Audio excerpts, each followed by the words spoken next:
Hello, this is Sandra Braasch. Welcome back to my channel. So I wanted to get in one last video tonight before I call it a night.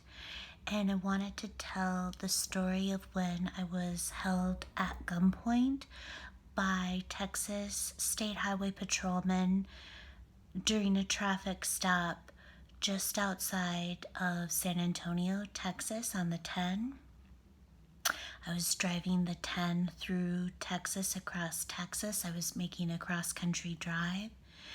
So anyway, the reason why I wanted to tell this story is because I just was thinking about how I cannot for the life of me fathom why U.S. Black social justice activists are allowing these super privileged Africans at elite university campuses in the U.S. Why these U.S. Black social justice activists are allowing them to usurp and misappropriate the U.S. Black social justice movements, including Living While Black and Black Lives Matter, and why they're allowing these movements to be usurped and misappropriated by these hyper-privileged Africans on elite college campuses for their own personal gain. Lolade Siyonbola did not perpetrate the Living or Napping While Black hate crime hoax at Yale University because she cares about Black people in the U.S. That is not what happened.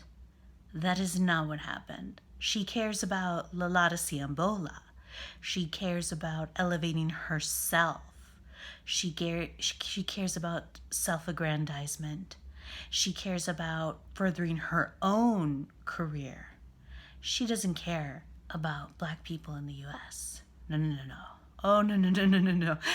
Oh, no. I hope no one was under that impression.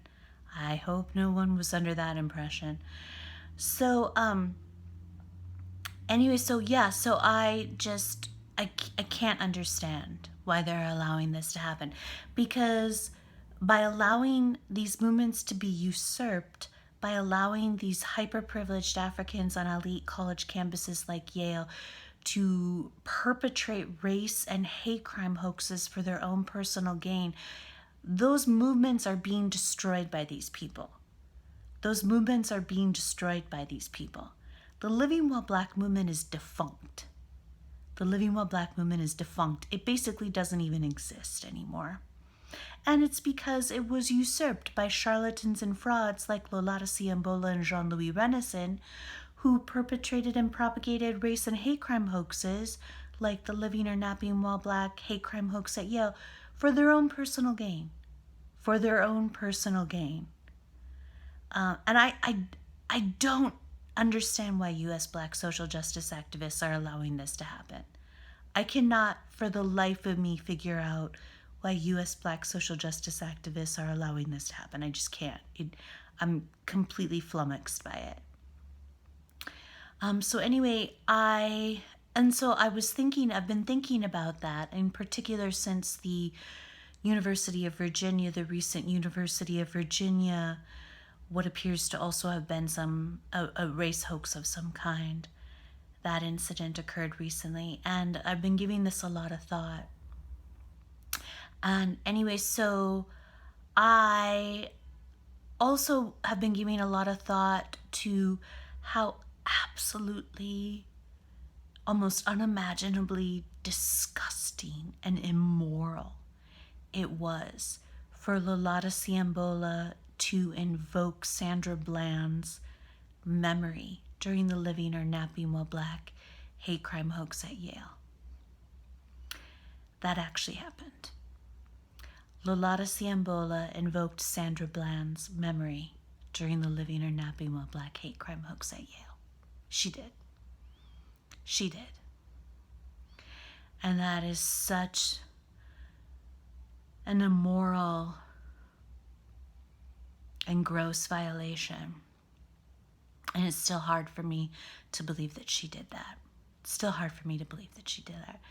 And also, in fact, and this is why I wanted to tell this story, because in fact I have actually been held at gunpoint by Texas State Highway patrolmen on the 10 during a traffic stop just outside of San Antonio. That has actually happened to me. That has actually happened to me. And it was a big part of the reason why I decided to go to law school. And it's a big part of the reason why I decided to focus on the issue of police brutality at the Justice Collaboratory at Yale Law School. And I actually told this story at a Justice Collaboratory meeting with my then advisor, Tom Tyler, one of the directors of the Justice Collaboratory, along with Tracy Mears, both of whom worked with Obama in criminal justice system reform. And Tom Tyler is the father of procedural justice. Of course, Tom Tyler subsequently dropped me. At first, he was supportive after the Living or Napping While Black hate crime hoax, and he was supportive of me, and he wrote one of my character letters in support of me when I was being targeted for expulsion by the Yale administration, wrongfully targeted. And then subsequently, he dropped me. I believe that the reason why he dropped me is because I publicly denounced Veshla May Weaver, a member of the Justice Collaboratory, and I believe a collaborator, and I believe also a friend of Tracy Mears. And then she, along with, and I also publicly denounced Chris LeBron, and they're both currently at Johns Hopkins.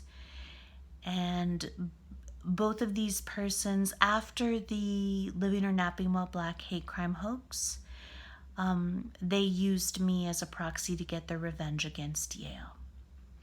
I believe that they were upset with Yale for not having secured tenure at Yale. I believe that they felt that racism was a component of why they were denied tenure.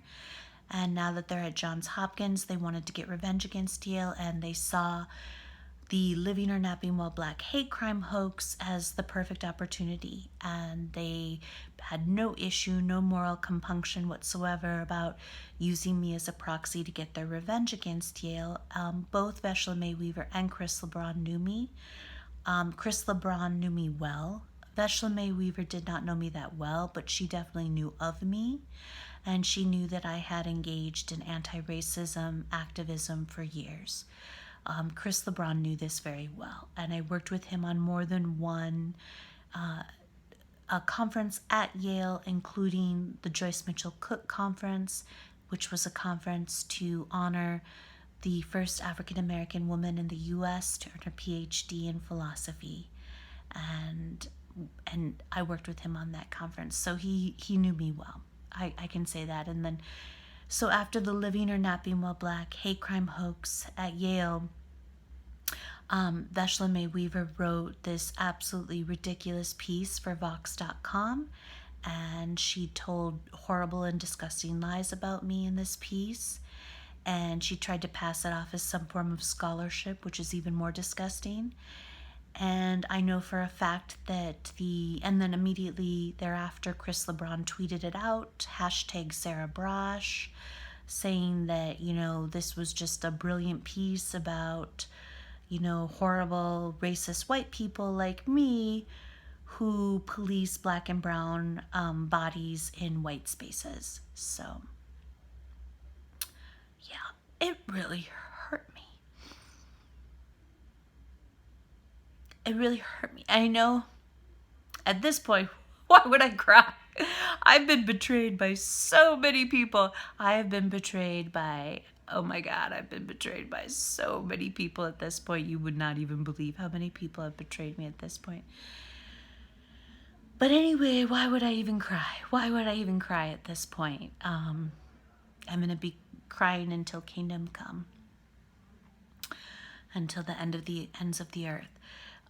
So anyway, yeah, completely betrayed by Veshla May Weaver and Chris LeBron. And then I publicly denounced them for their betrayal. And then I was subsequently dropped as an advisee by Tom Tyler. Do not think any of this is unrelated. Of course not. And I know for a fact that Yale Graduate School Dean Lynn Cooley contacted Veshla May Weaver about her ridiculous Vox.com piece. And I know that Veshla May Weaver told, and this was not to help me. This was not to protect me. She did that to protect Yale. She did that to protect Yale. Because Veshla May Weaver was clearly using this piece to try to get revenge against Yale. So I know for a fact that Yale Graduate School Dean Lynn Cooley contacted Veshla May Weaver and asked her to correct the gross factual errors in her piece. And I know for a fact that Veshla May Weaver told her that to basically go jump in a lake, and she couldn't care less about the gross factual errors in her piece, and that she had no intention of correcting any of them, and she couldn't care less that her Vox.com piece was basically nothing but lies. So that's pretty much everything you need to know about Veshla May Weaver. She was perfectly happy to destroy the life and career of an entirely innocent human and civil rights activist and licensed attorney and a graduate student whom she knew, to get revenge against Yale. And she tried to pass it off as scholarship, moreover. So that pretty much sums up Veshla May Weaver and Chris LeBron. So anyway, so I told this story at a Justice Collaboratory meeting at the Yale Law School. So I don't want this to get too long, but it was 2004. I was 29, almost 30, I think, and I was moving with the boutique hotel company, Andre Ballage's company, from LA. I was driving cross country, and I was moving to Miami Beach to help them open a hotel there. I worked for the Standards, and I loved it so much. But anyway, so I was driving across country. I was driving through Texas, and I actually stopped in El Paso, and I just really wanted to go across the bridge and walk across the bridge and go into Juarez just to see it. And my one surrogate dad is actually, he's a U.S. citizen now, but he's actually a Mexican immigrant. He's from Mexico, and he was furious with me for wanting to do this, but I did do it. And I just wanted to see it for myself. And also, I thought, like, in my mind, I thought it would be fun. I had U.S. prescriptions for psychotropic medication, and at the time, I don't know if this is still the case, but at the time, as long as you had the U.S. prescriptions, you could walk across the bridge into Juarez, and the whole main strip there, as soon as you cross the bridge, is basically nothing but pharmacies, because tons of U.S. citizens walk across the bridge and buy their medications in Juarez because it's so much cheaper, considerably cheaper. And a lot of older people do this, retirees on fixed incomes, etc. So I wanted to do this too, so I did that.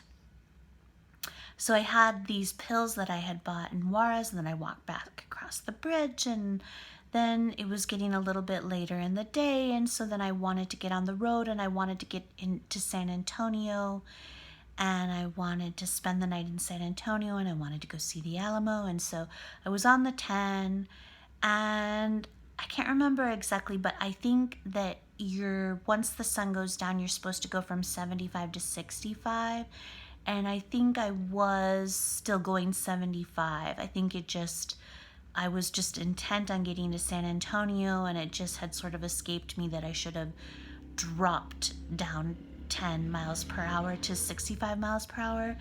So I also had, in some respects, this was kind of a comedy of errors, because I was completely innocent and up to only good. and I'd never been pulled over before. So it was late in the evening. I can't remember the exact time, but I'm just going to guess and say it was around midnight when I was pulled over, I think. So it was late in the evening. I was on the 10. There wasn't a lot of traffic. I got pulled over. I didn't really know what to do. I was really scared. Like, I didn't know. I was scared that, like, because it just seemed like there was the road and then the ditch. And I was scared to drive into the ditch. So I went along a little ways and I actually took the exit and found, like, what I thought was, like, a safe place to pull over. So, of course, that was the wrong thing to do. And then I had been driving cross country and my car was just my little black Saturn with California license plates. My car was jam-packed with stuff and jam-packed with garbage, and there was garbage in the front seat. And I was wearing my glasses because I can't see at night when I drive. So I was wearing my glasses, but my glasses were broken. Like, one of the sides of the glasses that go over your ear was broken off. So that probably looked all kinds of crazy. And then I had all of the pills that I bought in Juarez sitting on the front seat, the passenger seat. So, of course, none of this occurred to me, that this would seem strange or suspicious to the Texas State Highway Patrolman who pulled me over. So anyway, he came and talked to me, and I kind of just, at first I didn't realize what the problem was, and then he said that I was going over the speed limit, and I just thought, oh, okay, darn it. All right, well, I guess I was going over the speed limit a little bit, so, if I get a ticket for that, it's not the end of the world, and I'll just pay it, and it's fine. And then he started asking me all these questions. He was asking me, like, where I was going and who I was and what I was doing and what were the pills sitting on the front seat of my car and why were my glasses broken and why was my car full of crap and why was there garbage everywhere, and just, like, all of these questions. And where did I get those pills from? And at first I was trying to answer him. And then I just got really belligerent with him because I got really irritated that he was asking me these questions. And I told him, like, that's between me and my doctor, and it's really none of your business. And so he got upset. And I guess he got it into his head that I was an international drug trafficking drug lord. And so he told me to get out of the car. And I got out of the car, and he was there with his partner, and we were standing on the side of the road, and he was having me do the, like, touch your finger with your nose thing. And then I had been stuffing, I was wearing this sort of, like, sweater jacket thing with these pockets in the front, and I've been stuffing all of my receipts into the pockets. And then he was like, what's in your pockets? And I was like, they're the receipts for, as I've been traveling for, accommodation and food and gas, etc. And so he was like, well, I want you to take them out and put them on the hood of the patrol car. And then we were standing there, and then we just, like, started, like, and then we were arguing and we were just bickering at each other, and he seemed like a really young guy, like he was fresh on the force, like he didn't know what he was doing. And he kept telling me, like, I think that you're high. And I was like, and then I would tell him, I think you're high. And he would just tell me, like, we were just yelling at each other like children, basically. And I just kept getting more and more upset. And then, so he made me put the receipts, I pulled the receipts out of my pockets on the front of my sweater jacket, and I put them on the hood of the car. And as soon as I did that, this huge gust of wind came and blew all the receipts up into the air and into the ditch. And then his partner was running around the ditch trying to collect all of my receipts. And then the patrolman said, well, I'm going to call the sheriff, and I'm going to have the sheriff come out here with the drug sniffing dogs. And I knew I had done absolutely nothing wrong. So I was yelling at him, and I said, get the sheriff out here with the drug sniffing dogs, see if I care. And then he said, well, do you want to sit in the, because it was actually cold. It was actually cold. I think this was in January of 2004. And so then it was actually cold. And so he said, well, do you want to sit in the patrol car while you wait for the sheriff to come out here? And I said, sure. And he said, well, I have to pat you down first. And I said, well, then forget it. And he said, well, now I have to pat you down. Like that was his trick to, force me to let him pat me down. And I didn't want to be patted down, of course. I'm actually a sexual assault survivor. I've spoken about this and I don't like to be touched. But anyway, so then he said, well, if you don't, he pulled out his pepper spray and he said, if you don't let me pat you down, I'm going to pepper spray you. It was crazy. So I let him pat me down. But then as long as I had done that, then I was sitting in the patrol car. So then all of these black SUVs pull up and all of these big burly men, one of whom I guess must have been the sheriff, get out of these black SUVs, and they have all these dogs, and I'm sitting in the patrol car and the dogs are walking around the outside of the car. And also the Texas State Highway Patrolman kept asking me to search if he could search the car, and I kept saying, no, you cannot search my car. First of all, my car was full to the brim with just crap and my clothes and my dirty clothes and my laundry, and it was garbage, and I was just like, no, I'm not going to let you search my car. You're not going to search my car. So then these the drug sniffing dogs and the sheriff and the drug sniffing dogs came out, and I was sitting in the patrol car, and they walked around the car. The dogs walked around the car, and then I heard someone say, it's clear. And I thought, oh, good. That means it's clear. They're going to let me go. I'm going to be able to go. I'm going to be able to get back in my car and drive to San Antonio, and this nightmare will be over. And so I step out of the patrol car, and I'm standing there, and I hear someone yell, cover her.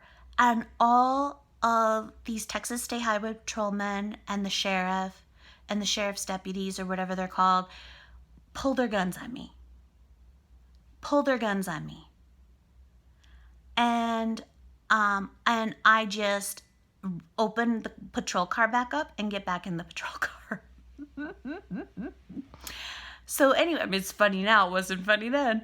And also before they even brought the drug sniffing dogs out and they were walking around the car, all of the men that got out of these black SUVs, they came over to the passenger side of the patrol car, and they were all talking to me, and they were just berating me, and they're like, you're going to go to prison. You're going to go to prison if you have narcotics.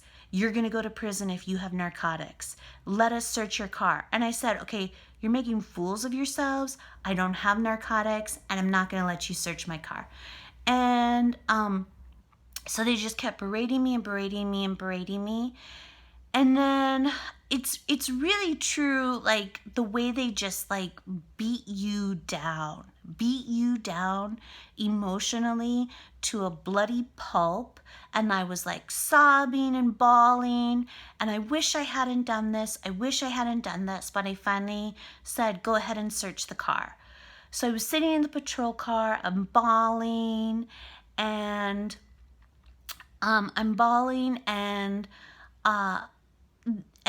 and they're searching my car, they're going through my car, and I'm bawling. And so the sheriff comes over, and he gets in the patrol car, and he sits next to me in the patrol car, and he's talking to me. And I think I'm just telling him like my whole life story and what's happening and why I'm driving cross country.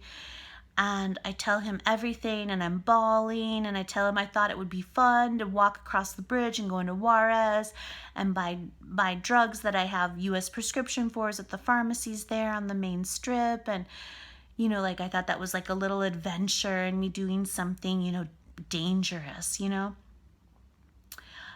and illicit. And So I think he just realizes that this is a complete clusterfuck and that I'm entirely innocent and this was a complete clusterfuck perpetrated by the dipshit highway patrolman that pulled me over in the first place. And then that dipshit highway patrolman walks over to the driver's side of the patrol car where the sheriff is, and he tells him that some of the pills are different from one another, even though they're supposed to be the same thing. And I was like, yeah, because I bought them in Mexico. They produce different, it looks different there. It's produced by different companies there.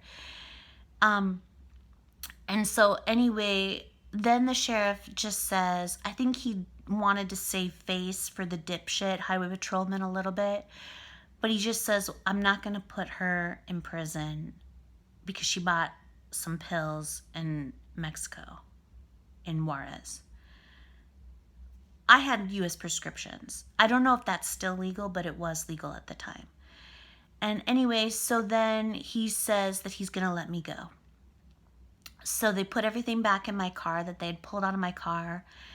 And I get in my car and I drive to San Antonio. And I was so freaked out that I couldn't sleep the whole night. And I was on, the phone with my boyfriend at the time the whole night. And I was completely freaked out. And I still thought that they were going to come back and get me and find me and get me. And then the next morning I went to the Alamo and I just thought to myself the entire time I was there that I am so happy that I was feeling pretty bitter and saucy at the time. And I said, oh, I'm glad that the Mexicans killed all of the Texans there at the Alamo because of what had happened to me the night before.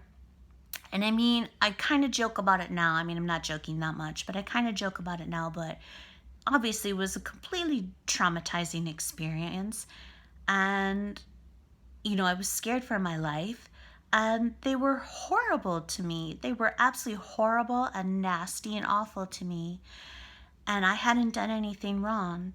And so and actually then I drove on, I completed my cross country road trip and I got to Miami Beach. And when I got to Miami Beach and to the hotel, and I told everybody what had happened, and they just said, Sarah, you can't do that. Like, you can't talk to a Texas State Highway patrolman like that. You just can't.